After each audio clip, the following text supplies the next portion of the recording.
हिंदू हिंदू जय श्री राम। बहुत मार खा चुके हैं, अब मारने का बारी है अब हम लोगों की। अब उनको मार के भगाना है उस जिहादियों को। मैं सनातन की बात करता हूं, इसलिए हमारे ऊपर 32 केस है, हमारे ऊपर 32 केस। यही बंसाल कोट है, मंदिर की तरह रोज आकर के हमें यहाँ हाजिरी देना पड़ता है। बात 2013 की है कि जब सब एक प्रचार चल रहा था अब की बार मोदी सरकार, तब मैंने भी बोला था कि नहीं इस बार तो सरकार बदलनी चाहिए। केंद्र का इलेक्शन था तो सरकार बदलनी चाहिए। तब उस वक्त टीएमसी के 10-12 गुंडों ने आके रात को 1-2 बजे मेरी दीवार तोड़ी थी और मेरे ऊपर झूठा FIR लगाया था। अरे हुमायूं कबीर, हुमायूं एक था लुटेरा आया था। बाबरी बनाने वाला हुमायूं कबीर लुटेरा था, और यहाँ भी बनाने वाला वो भी लुटेरा ही है। वो मस्जिद बनाए ना, APJ अब्दुल कलाम के बारे में उनके नाम पे बनाए, अब्दुल हमीद के बारे में बनाए। किसने रोका है? बाबर कौन है?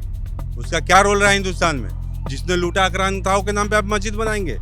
बंकिम चटर्जी का वंदे मातरम पूरा देश गाता है, तो फिर बंगालियों का सम्मान कौन कर रहा है? ये ममता बनर्जी है जो सिर्फ जिहादियों को पाल कर रखना चाहती है। नमस्कार, मेरा नाम नीतीश ठाकुर है। एक बार फिर आप कैपिटल टीवी देखना शुरू कर चुके हैं। पश्चिम बंगाल की चुनाव यात्रा में महिलाओं से बात की, युवाओं से बात की, लेकिन हर जगह एक लहर जरूर देखने को मिल रही है और वो लहर भाजपा की है। अब आप उसको अंदर खाने समझिए, क्योंकि साइलेंट वोटर का क्या अर्थ समझ रहे हैं आप पश्चिम बंगाल में पता है? अगर आप किसी से पूछ रहे हैं कि दादा क्या लग रहा है इस बार, तो वो बोलता है कि टीएमसी। अगर वो टीएमसी बोल रहा है तो वो क्लियर आउट है, और अगर कोई ये बोल रहा है कि हम नहीं बताएंगे तो उसके ज्यादा चांसेस भाजपा की तरफ ही झुकते हुए नजर आते हैं। ऐसे में मुझे यहाँ पर बहुत सारे लोग मिले जिन्होंने कहा कि भाई हम तो खुल के बात करेंगे, आप टेंशन मत लीजिए, हम सब बताएंगे क्या है इस बार का चुनाव का हाल। तो बहुत सारे लोग हैं, मैं आपसे शुरू करता हूँ। आप तो एकदम नेता वाला भेजदार। पश्चिम बंगाल का जो परिस्थिति आपने बताया, पश्चिम बंगाल में ये दुर्भाग्य पश्चिम बंगाल का रहा है कि यहाँ जो भी राजनीतिक पार्टियां आती हैं वो बंगाल की जनता को लूटा है। यहाँ एक महिला मुख्यमंत्री, 35 सालों तक वामपंथियों ने लूटा था इस पश्चिम बंगाल को, और 15 साल से एक महिला मुख्यमंत्री होते हुए भी हमारी बहन तिलोत्तमा के साथ में आर्जिकल में जिस प्रकार से घटना घट गया, जिस प्रकार से बेहला में हमारे एक लो छात्रा के साथ में घटना घट गया, यहाँ महिलाएं, जहाँ की मुख्यमंत्री कहती हैं कि पश्चिम बंगाल में अगर रहना है तो 8 बजे के बाद महिलाएं घर से बाहर न जाएं। ये कहाँ हम रह रहे हैं? किस पश्चिम बंगाल में रह रहे हैं? ये दुर्भाग्य रहा है पश्चिम बंगाल का, और हर समय दिशा दिखाने का काम। बोला कि महिलाओं के साथ बड़ी समस्या है। मैं टीएमसी सपोर्टर्स से बात करता हूं तो वो कहते हैं कि पश्चिम बंगाल महिलाओं के लिए पूरे भारत में सबसे सुरक्षित राज्य। ये बहुत कहने, तभी तो यहाँ पे आपने देखा है तो महिलाएं कितना असुरक्षित है। महिलाएं का छोड़ दीजिए, महिलाओं को 1500 रुपये भत्ता के नाम पे उनका भत्ता दिया जाता है, मगर वो देने के बाद भी महिलाओं को सुरक्षा देने की बात मुख्यमंत्री नहीं करती हैं। उल्टी खुद महिला मुख्यमंत्री होने के बाद भी यहाँ युवाओं का ही देख लीजिए, हम युवा हैं, हम ग्रेजुएशन किए हुए हैं, यहाँ काम धंधा नहीं है, यहाँ के कल कारखाने बंद हो चुके हैं, हमें बाहर जाके मजबूरन काम करने को हम मजबूर हैं। और हम इसलिए इस चुनाव में विशेष तौर पे आपको हमने कहा कि खुल के बात करने के लिए तैयार है, क्योंकि हम जानते हैं ये बदलाव का लहर इस बार पश्चिम बंगाल में जिस प्रकार से आया है, इस बार छोड़ना नहीं, और युवा ही रास्ता दिखाते हैं और युवा इस बार रास्ता तय करेंगे। छोड़ना नहीं, किसको नहीं छोड़ना है? ये तृणमूल कांग्रेस जिन्होंने हम लोगों के हक का पैसा मारा, हम लोगों का रोज वैली, नारदा, सारदा, बालू चोरी, ईंट चोरी, जिस प्रकार से यहाँ लूट मार किया है पश्चिम बंगाल में, युवाओं का कल कारखाना बंद कराना, युवाओं का, छात्रों का जिस प्रकार से शोषण किया गया, इस बार पश्चिम बंगाल के ना छात्र छोड़ने वाले हैं, ना युवा छोड़ने वाले, ना बेरोजगार छोड़ने वाले, ना महिलाएं छोड़ने वाली हैं। इस बार जनता, एक जनता हिसाब मांगेगी तृणमूल कांग्रेस। चाहे कुछ भी कह लीजिए, आपने तिलक धारण कर रखा है, आपने बोला कि ना युवा छोड़ेंगे, ना महिला छोड़ेंगी, ना नौजवान छोड़ेंगे, ना बेरोजगार छोड़ेंगे, लेकिन एक और है जो नहीं छोड़ेगी ममता दीदी को, वो है मुसलमानों का वोट बैंक। उसे कैसे टैकल कीजिए? देखिए, यह आपको लगता है जब जब सनातनी जगह है ना, तब परिवर्तन हुआ है। अच्छा। और यहाँ पे विशेष तौर पे सनातनियों को इस बार समझ आ गया है कि दुर्गा पूजा करने के लिए हाई कोर्ट जाना पड़ता है, रामनवमी का जुलूस निकालने के लिए हाई कोर्ट जाना पड़ता है, घर में सरस्वती पूजा करने के लिए, स्कूलों में सरस्वती पूजा करने के लिए हाई कोर्ट जाना पड़ता है। तो इस बार सनातनी जग चुके हैं, क्योंकि सनातनी जब जगे हैं तब परिवर्तन हुआ है, तब इस, क्योंकि ये इतिहास रहा हुआ है इसी पश्चिम बंगाल के कोलकाता में, जिस प्रकार से गोपाल मुखर्जी जी ने जिस प्रकार से 1947 में बताया था, उसी प्रकार से हम सनातनी इस बार तैयार हैं बदलने के लिए, परिवर्तन करने के लिए, और सभी सनातनी एक हो चुके हैं। इसका आपको समझ में आ जाएगा 4 तारीख को परिणाम जब रिजल्ट निकलेगा, तो आपको पता चल जाएगा किस प्रकार से सनातनी एक होकर के राम मंदिर जब निर्माण करवा सकते हैं, तो यहाँ बाबरी मस्जिद जो बनाने का काम मुख्यमंत्री करवा रही है अपने लोगों के साथ, इस बार वो भी जवाब देने का काम भारतीय जनता पार्टी। आपने बना लिया राम मंदिर, आप हो गए प्रसन्न, अब मुस्लिम वोट बैंक के लिए बन गया बाबरी मस्जिद, तो वो भी प्रसन्न है, बोल रहे हैं हुमायूं कबीर से ज्यादा खतरनाक और शानदार आदमी कौन है? अरे हुमायूं कबीर, हुमायूं एक था लुटेरा आया था, बाबरी बनाने वाला हुमायूं कबीर लुटेरा था, और यहाँ भी बनाने वाला वो भी लुटेरा ही है।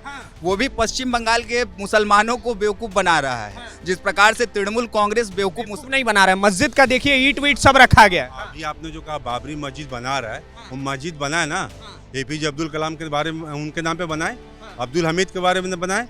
किसने रोका है? बाबर कौन है? उसका क्या रोल रहा है हिंदुस्तान में? जिसने लूटा आक्रांताओं के नाम पे आप मस्जिद बनाएंगे? मस्जिद में क्या करते हैं लोग? जाके नमाज अदा करते हैं, सजदा करते हैं, अल्लाह की पूजा करते हैं, जिस तरह हम लोग मंदिर में जाकर भगवान की पूजा करते हैं। आप अगर कोई महमूद गजनबी के नाम में मस्जिद बनाएगा, आप वहाँ पे मत्था टेकेंगे? कौन गलत बात है। कौन है ये लोग? ये लोग कौन है? आप अब्दुल हमीद के नाम में बनाए, हम समर्थन करेंगे। आप एपीजे अब्दुल कलाम के नाम पे बनाए, हम लोग समर्थन करेंगे। अशफाकुल्ला खान के नाम पे बनाए, किसने रोका है? हम लोग खुद एक एक ईंटा हम लोग भी लेकर के जाएंगे कि भैया हमारे तरफ से भी सहयोग लो। लेकिन आप आक्रांताओं के नाम पे बना करके आप यहाँ पे नीचा दिखा रहे हो सनातनियों को। 70 करोड़ 80 करोड़ हिंदुओं के साथ आप खिलवाड़ कर रहे हो। अच्छा, एक चीज बताइए, आपने बाबरी मस्जिद को लेकर के बात की, मुझे एक चीज समझाइएगा। अमित शाह ने अभी एक भाषण में बोला कि बाबरी मस्जिद नहीं बनने देंगे, लेकिन ईंट रखा गया है, कंस्ट्रक्शन शुरू हो गया है, पैसा इकट्ठा हो गया, तो कैसे नहीं बनने? देखिए, बात ऐसा भी दीदी ने भी कहा था चुनाव से पहले कि सारे जितने भी कर्मचारी है, जितना बकाया डीए है दे देंगे, ठीक है? वो सिर्फ मुंह से दे चुकी है। इसी तरह ईंटा पत्थर वहाँ पे रखा हुआ बनेगा नहीं।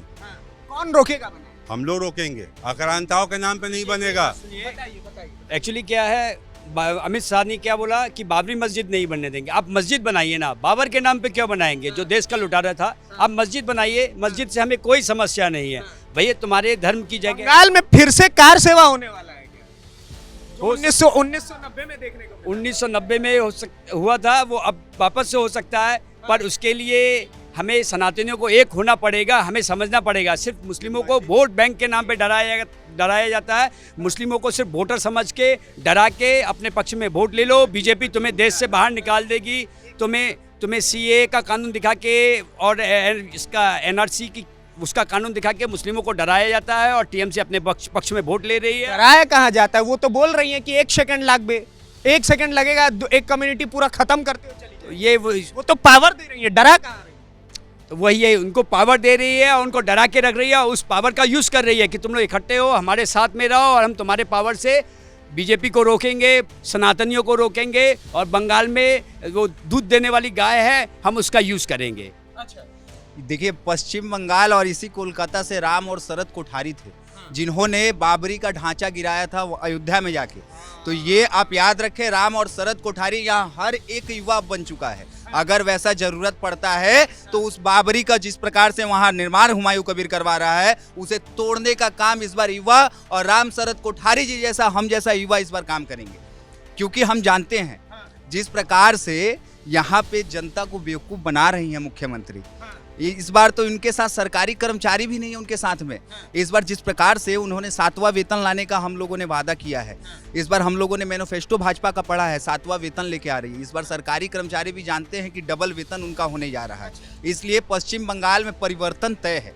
दीदी कुछ भी कर ले, जितना भी जुमलाबाजी कर ले, जिस प्रकार से वो बोली है कि एक समुदाय आएगा 12 का 13 बजा देगा, इतना हम लोग चलेगा, इतना खराब हो गए हैं कि 12 का 13 बजा के चला जाएगा। हम लोग चूड़ी पहन के बैठे हैं, 12 का 13 कौन बजाता है वो पता चल जाएगा। यूपी में भी कहा गया था कि एक समुदाय आएगा, उस तरह प्रकार से कर देगा। आज योगी राज में आप देख सकते हैं किस प्रकार से बुलडोजर उन लोगों के ऊपर 13 बजाने वाला के ऊपर चला है। तो आने वाले समय में यहाँ भी जो 12 का 13 बजाने आएगा, भारतीय जनता पार्टी के ऊपर हमें विश्वास है। भाजपा की सरकार अगर बनती है तो आप लोग इतना खुल करके बात कर रहे हैं दादा, मुझे एक चीज बताइए, पश्चिम बंगाल के अंदर तो बड़ा मैं सुनता हूं कि भाई साहब ममता बनर्जी जो है वो भाजपा सपोर्टर्स को पकड़ पकड़ के उनका घर तोड़ देती है, उनकी हत्या करवा देती है, न जाने उनके साथ क्या किस किस प्रकार की ज्यादती होती है। तो इन सारी चीजों को कैसे टैकल करिएगा? डर नहीं है क्या इस बार? मैं भारतीय जनता पार्टी का विशेष रूप से नहीं बोल सकता, लेकिन हम बताता हूं। मैं अभी कुछ दिन पहले हमारी काली माता की प्रतिमा को तोड़ा गया था, जिसके विरोध में हम कुछ सनातनी हम लोग टी बोर्ड मोड़ यहीं बगल में है उसका घेराव कर रहे थे, जिसके प्रति हमारे ऊपर टोटल 32 केसेस हैं। सिर्फ रीजन है मैं सनातन की बात करता हूं, इसलिए हमारे ऊपर 32 केस है, हमारे ऊपर 32 केस। यही बंसाल कोर्ट है, मंदिर की तरह रोज आकर के हमें यहाँ हाजिरी देना पड़ता है। सिर्फ रीजन ये है कि मैं तृणमूल कांग्रेस और सनातनी का लेकर के बात करता हूँ। तृणमूल कांग्रेस के अगेंस्ट में सनातन करना माने तृणमूल कांग्रेस का विरोध करना, भारतीय जनता पार्टी करना हो जाता है। बात 2013 की है कि जब सब एक प्रचार चल रहा था अब की बार मोदी सरकार, तब मैंने भी बोला था कि नहीं इस बार तो सरकार बदलनी चाहिए। केंद्र का इलेक्शन था तो सरकार बदलनी चाहिए। तब उस वक्त टीएमसी के 10-12 गुंडों ने आके रात को 1-2 बजे मेरी दीवार तोड़ी थी और मेरे ऊपर झूठा एफआईआर लगाया था। और उस एफआईआर के चक्कर में मैं आज भी कोर्ट के चक्कर में घसीटे जा रहा हूँ। मैं इसी बंसल कोर्ट में मेरा केस चल रहा है और मैं आज भी इस हाजिरी पे ये खड़ा हूँ। सबके ऊपर तो केसेस ही चल रहे हैं दादा। यहाँ पे क्या है ना, जैसे ये हुमायूं कबीर जो टीएमसी का बी टीम है, हुमायूं कबीर को वो लोग आप बोल रहे हैं हुमायूं कबीर टीएमसी का बी टीम, टीएमसी बोल रही है कि हुमायूं कबीर बीजेपी का बी टीम। किसका बी टीम है? बीजेपी भी तो हमेशा आरोप लगता है कि वो मुस्लिम विरोधी है, फिर वो मस्जिद क्यों बनवाई? अमित शाह जी तो खुद ही बोल दिए हैं कि इस बार हमारा भाई उस जो मस्जिद बना रहा है वो तो हमारा भाई, हम उसके साथ में नहीं रहना चाहते, हम विपक्ष में रह लेंगे। आरोप लगाए 1000 करोड़ रुपया भेजे हैं अमित शाह जी हुमायूं को। ऐसा सब झूठा आरोप बहुत से लेंगे। आरोप तो मैंने भी सुना है कि ममता बनर्जी ने आपके पास 2 करोड़ रुपया भेजा है, तो वो क्या सच है क्या? और सबसे वास्तविकता ये है कि खुद ममता बनर्जी उस मस्जिद को बनना देना नहीं चाहती है। क्यों? क्योंकि अगर वो मस्जिद बन जाती है तो मुस्लिमों का एक बड़ा अंश हुमायूं कबीर के साथ में हो जाएगा। ममता बनर्जी कट्टर हिंदू हैं, सुन लीजिए मेरी बात। क्योंकि नहीं आपको सुनना पड़ेगा दादा। ममता बनर्जी कट्टर हिंदू कैसे है? ममता बनर्जी बोल रही हैं कि मेरे से बड़ा कट्टर हिंदू कौन होगा, क्योंकि मैं हर पंडाल में 50,000 रुपया, लाख रुपया भेजती हूँ।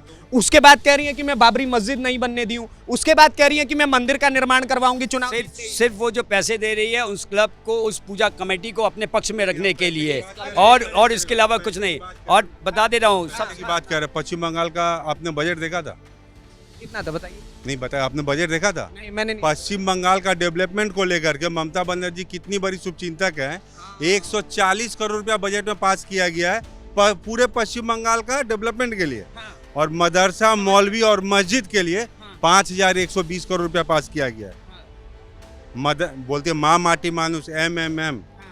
मस्जिद मौलाना के लिए 5100 करोड़ रुपए। काहे जय श्री राम? ये जय श्री राम इसलिए है कि 4 मई के बाद यहाँ पे जो जिहादी सरकार चल रही है, बिल्कुल यहाँ पे जिहादी सरकार जो चल रही है, 23 तारीख को पहला वोटिंग और जो 29 तारीख को दूसरा वोटिंग और लास्ट वोटिंग है, इसमें बंगाल की जनता यहाँ भगवा मई सरकार लाने वाली है और राम राज आने वाला है। यहाँ से आतंकवादियों का सरकार मिटने वाला है। बोलो जय श्री राम। आप कह रहे हैं आतंकवादियों का सरकार, ममता बनर्जी कह रही है कि अगर वो लोग आ गया तो बंगाल बर्बाद कर देगा। बंगाल में बंगाल के अंदर बंगाली नहीं बोलने। भाई साहब, बंगाल को कौन बोला बंगाली नहीं बोला जाएगा? आप बिहार में जाइए, यूपी में जाइए, कर्नाटक में जाइए, बंगाली समाज जहाँ है आपस में बंगाली में ही बात करते हैं। और हम सभी बंगाली, कोई भी हो नॉन बंगाली, हम लोग सब हिंदू भाई हैं। हम बंगालियों का सम्मान, हिंदू मुस्लिम। और स्वामी विवेकानंद जी कौन थे? पूरा भारत में स्वामी विवेकानंद जी को मांगता है। सुभाष चंद्र बोस जी कहाँ से थे? पूरे भारत सुभाष चंद्र बोस जी का सम्मान करता है। अरविंद जी कौन थे?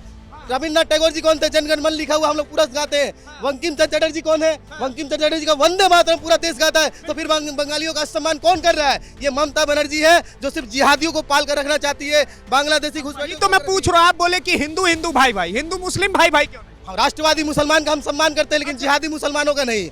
राष्ट्रवादी मुसलमान हमारे भाई है, क्योंकि वो उनके पूर्वज भी हिंदू थे, इसलिए हम लोग बोलते हैं। ये जो तार के नीचे से आता है वो वाला, वो तार के नीचे से जो आता है ना, नीचे अब तार में करंट लगे रहेंगे और नीचे में मगरमच्छ छोड़ने का बात किया गया है। BSF ने बोला है कि सांप और मगरमच्छ छोड़ा जाएगा। बिल्कुल। तो ये जो क्रोकोडाइल वाला गेम ममता बनर्जी कर लिया, वो उनको बांग्लादेश बॉर्डर के बाहर भेजा जाएगा हम लोग। तो इसलिए आप तो पूरा भगवा में हुए पड़े हैं। बीजेपी का पटका, बीजेपी का झंडा। पहले सुनते थे कि बीजेपी का झंडा उठाने पे मार पड़ जाता है। अभी भी बीजेपी का झंडा उठाने में मार पड़ता है, लेकिन अब सिस्टम चेंज हो चुका है। बंगाल की जनता भाजपा और भगवा के साथ है, जय श्री राम के साथ है, माँ काली के साथ है, माँ दुर्गा के साथ है। क्योंकि प्रभु श्री राम शक्ति के उपासक थे, माँ दुर्गा के उपासक थे। तो ये सब कहना गलत बात होगा कि हम लोग यहाँ पे आने का कल्चर बदलेगा। और मैं बताना चाहता हूँ, जो लोग बोलते हैं कि बीजेपी अगर यहाँ आएगी तो बंगाल की सभ्यता खत्म हो जाएगी, तो बंगाल की सभ्यता ऑलरेडी खत्म हो चुकी है। लेकिन भारतीय जनता पार्टी की जहाँ सरकार बनती है, असम से लेकर त्रिपुरा तक, वहाँ उनका सभ्यता और संस्कृति बचा कर रखी है। सभ्यता और संस्कृति बचा कर रखी है, देख लीजिए। और यहाँ पे अभी देखिए, डेवलपमेंट का बात छोड़कर मुख्यमंत्री ममता बनर्जी और आपको बस मैं ये पूछना चाह रहा हूँ, अब आपको डर नहीं है कि आप बीजेपी का? हमें शुरू से ही डर नहीं था। क्या करेंगे? ज्यादा केस करेंगे ना, मारेंगे, हम लोग उल्टा जवाब देने के लिए रेडी है भाई। अच्छा, ये चीज मैं बड़ा देख रहा हूँ, ये पहले बड़ा वो होता था कि सिर्फ उधर से पड़ता था। इस बार के चुनाव में देख रहा हूँ कि वो लोग करेंगे तो हम लोग उनसे भी। इलेक्शन कमीशन ने बोल दिया है कि अगर जो गुंडागर्दी करेगा उसको जेलों में डाला जाएगा। हम लोग गुंडागर्दी नहीं करते हैं, हम लोग अपना डिफेंस में हम लोग बचाव करते हैं। अब बचाव के लिए हमारा संविधान। क्या दादा? बहुत मार खा चुके हैं, अब मारने का बारी है अब हम लोगों की। अब उनको मार के भगाना है, उस जिहादियों को, उस दुर्नीतिबाजों को। दादा हिंदू भाई, हिंदू जय श्री राम, जय श्री राम। जय माँ दुर्गा। क्या दादा? नैन का सपना टूट गया है। इस बार संतोष पाठक उसको एकदम वोट में हरा के यहाँ पर फेंकने वाला है। हमें ऐसा सरकार नहीं चाहिए जो रात में भी जाए तो उनके पास भाई रहते हुए भी टाइम नहीं है। बट हमारे संतोष पाठक जी के पास आइए, अब रात का 2 बजे चाहे जब भी बजे, संतोष पाठक ऊपर से नीचे आ जाते हैं एक कॉल में। गुरु, माहौल तो बदला है। देखिए इस बार पश्चिम बंगाल का माहौल तो बदला है। मैं आपको बता रहा हूँ, एज एन जर्नलिस्ट मेरी कई ऐसे सीनियर पत्रकारों से बात होती है जो साल 2021 के चुनावों में पश्चिम बंगाल को कवर कर रहे थे। वो कहते थे कि भाई भाजपा के लोगों से बात भी नहीं हो पाती थी। और आज के समय पर अगर आप आइएगा तो आपको पता चलेगा कि बाइकों पे चढ़ के जय श्री राम के नारे लग रहे हैं। और आपने खुद वो माहौल देख लिया कि इस बार पश्चिम बंगाल की क्या स्थिति है और इस बार पश्चिम बंगाल सरकार पलटेगी या नहीं पलटेगी, ये सब तो आने वाला समय बताएगा। आप क्या सोचते हैं इस पूरी खबर को लेकर के, जो लगातार हम पश्चिम बंगाल के चुनाव यात्रा पे निकले हुए हैं, लोगों से बातचीत कर रहे हैं, नेताओं से बातचीत कर रहे हैं, उन सारी चीजों को लेकर के हमें कमेंट बॉक्स में जरूर बताइए। और इस प्रकार की और वीडियोस को देखने के लिए कैपिटल टीवी को सब्सक्राइब करिए। धन्यवाद, नमस्कार, जय हिंद, जय भारत।